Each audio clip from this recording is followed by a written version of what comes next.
Hey guys, MrPokke here. So just a very quick video regarding the brand new upcoming two different planar sets for version 4.1, Punklorde Stage 0 as well as City of Converging Stars, whether they're going to be worth your time spending to farm them or you can just use your old sets, right? So without further ado, let's get into today's content.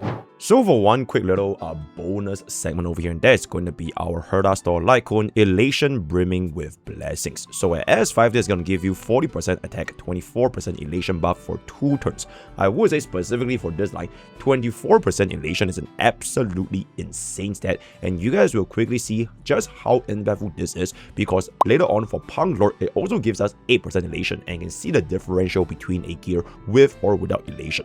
Now, in full transparency, I was actually not able to test this out myself because you can see I do not have enough Herda Store bonds to actually buy it, so waiting for the live server to test it out for the actual findings. But generally as a whole, this would not work with Sparksy because both her skill as well as ultimate actually targets the enemies, and you can see over here, even her skill itself, the wording does say using this ability is not considered as using a skill. So unfortunately for Sparksy, she's not able to get a 24% elation stat for herself, so it is what it is. And then for Yao Guang, I am not particularly sure of how the wording is going to be like because the wording says when you use the skill ultimate on one ally character, then it will increase your elation stat by 24%.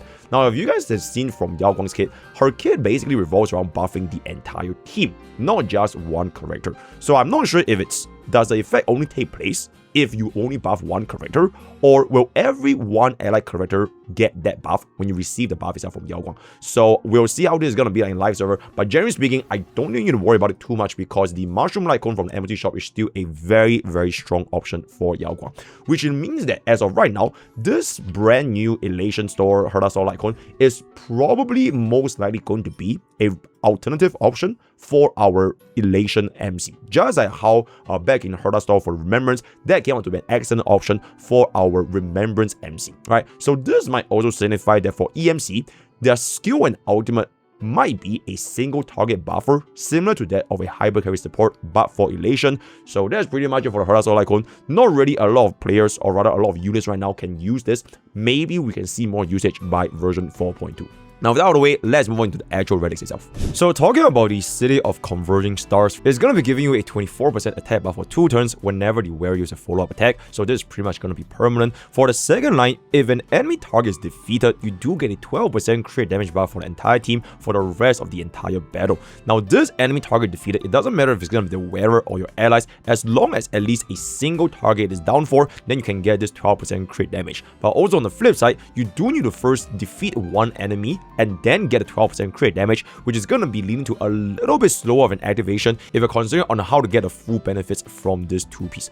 So for the sub DPS option, this is definitely going to be the best in slot for Asheville because it pretty much buffs everyone's damage, especially in a follow-up tag team like Fei Xiao. But for main DPS, like for example Asheville or Fei Xiao, it is going to be having a lower damage amplification compared to Duran, and I would not get this if you already have multiple good Duran sets. So if you compare this with Duran, we do have a 25% attack and a 25% personal crit damage buff compared to the 24% attack, so 1% attack lower, as well as a 12% team-wide crit damage. And if you really do not have either of these two and you have been using Sao Soto for the longest time, then you're probably thinking of which one to upgrade because Sao Soto only gives you 8% crit rate and 15% ultimate and follow-up damage. So here are the comparison that I did for my testings for Azure as well as Fei Xiao respectively, running as close to a similar set as possible. You can see that for the Duran set, we're going to be having a 7% higher crit damage as well as a slightly lower attack, so the results may be differing. For the City set, my Fei Xiao's ultimate is going to be doing 1.1 million, and then Azure is going to be 468,000 for the enhanced follow-up and 148,000 for the normal follow-up. If I'm going to be using Duran, I'm going to be getting an almost the exact same amount at 11 million, only 99.9% difference, and keep in mind my Fei Xiao does have 100% crit rate, so it's going to be the exact same. But for Azure's personal damage, Duran was actually better because as expected, you're going to be getting more 25% personal crit damage buff for 496,000 as well as 133,000 for the Azure's follow-up attack. So the reason why Duran still looks way better is because of the second line, 12% permanent crit damage. Now this line was actually not active in my testing with the City set because it requires an enemy to be defeated first before applying. So the gap might be closer to roughly 3 or maybe even 2% difference. Now between the 3% crit rate and for some missed crits, for example, why Asheville's follow-up attack for Duran was going to be lower, that's probably a possibility, but the difference is going to be extremely minor for both sets. So either for Asheville himself or Fei Xiao's main damage, it is almost no difference whatsoever. So if you already have two very good to run sets, I would say that the City 2-piece is not going to be too worth it for your stamina. Now, the second set is going to be the one that's going to be a lot more interesting, the 2-piece Punklorde, where you're going to be getting a 8% Elation buff for your wearer, which is the first ever 8% Elation buff, and when Elation reaches 40 or 80% for the first time in battle, you do get a 20 or 32% crit damage. So as of right now, we don't really have any other DPS that can make full use of this Elation 2-piece aside from Sparksea, but expect future Elation DPS, for example, maybe SP Silverwolf, maybe even Nissel, even more units to actually make full use of this. Now, if you're thinking about whether should you be giving this to Yao Guang, I would not recommend this because Yao Guang still prefers the 2-piece Luxiaga for the 5% energy regeneration as well as the 12% attack buff for allies instead of the personal crit damage buff. So at this point, you might be wondering, which one is going to be giving you a better benefit, and can you even maintain the 32% crit damage? Now, the answer for the second line is definitely yes, because in battle for Sparksea, she was easily hitting more than 130% Elation when running the Punklorde stage 0, and even if I took out the Punklorde minusing 8% Elation, I still easily hit more than 120% Elation. So this is not going to be too big of an issue over here. Now, for the specific buff of Elation itself, 8% Elation is actually a pretty rare buff because as of right now, we can only obtain this Elation from Yao Guang. You could think of this a little bit like Super Break percentage because no other units right now can actually buff our Elation. So assuming that we do have ourselves 80% Elation, which translates to 32% crit damage, if you compare this with the Tengoku 2-piece, which is going to be what Sparksea is using right now, it is going to be a 48% crit damage buff. So we basically exchange out 16% crit damage for 8% Elation. So this is going to be the findings I've tested for Punklorde versus Tengoku. So for Punklorde, Spark is going to be as follows. For enhanced basic attack, I kept both at only 10 bangers. So for Punklorde is 1.08 million.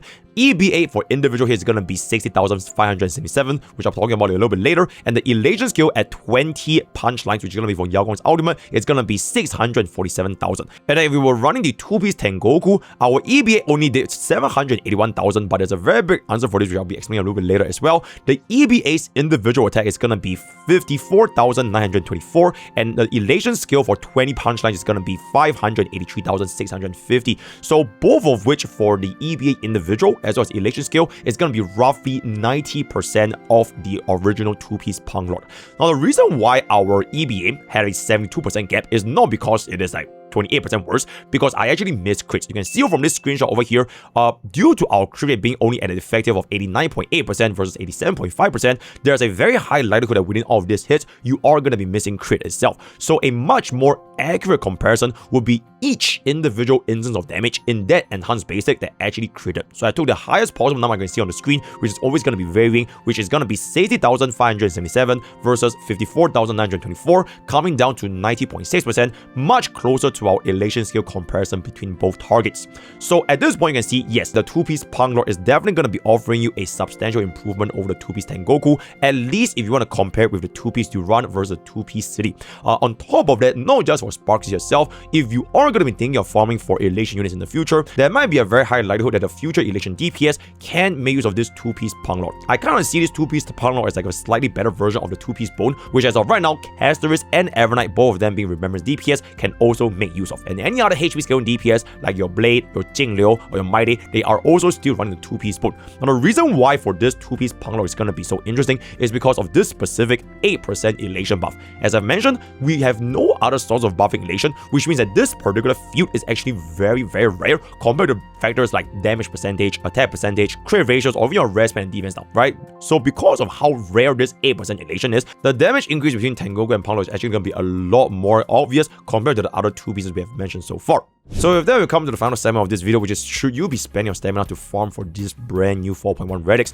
So for Punklorde specifically, which is going to be for Elation DPS, absolutely, because it is a very decent increase, and since I'm assuming that most players do not really have a proper 2-piece setup for Elation units, this is definitely going to be most likely our best in slot, and I can see future Elation units making use of this 2-piece as well, because based on our schedule, they will alternate between the release of a 2-piece followed by a 4-piece, so if there is going to be no other 2-piece in the near future, then this very well might be the best in slot for all of our Elation DPS. If you're going to be farming for Sparksy and you really have a very strong Sparksy 2-piece, then you might not need this for now, but you can hold on for it a little bit before committing if you really want to play, for example, the Elation DPSs in version 4.2. Then for the other 2-piece, we're going to be a city. I would say it's not going to be too worth it, especially if you're not going to be playing follow attack DPS, or if your Duran 2-piece already has a very good alternative. But specifically for city, if you're a follow-up attack main and you just cannot get a better second 2-piece Duran, you can consider using this as a byproduct. But generally speaking, the highest value for this farming is definitely going to be our 2-piece Punklorde, which I can see a very high usage rate going forward in the future of version 4. So overall, the ultimate decision is, do you want to play your Elation flagship? If yes, I would say just purely for the 2-piece Punklorde alone and 8% Elation, it is going to be worth your stamina, right? So with that, we've come to the end of today's content. Let me know what you guys think in the comments below. If you're going to be farming for this, we're going to be farming for 4.2. And I'll be seeing you guys very soon for the upcoming 4.1, especially on Nomi Arbitration, which was very, very interesting, right? Raw today is going to be Punk. Join Discord, use code POKE for 10% off gamer subs. All the best. I'll see you guys next time. Take care.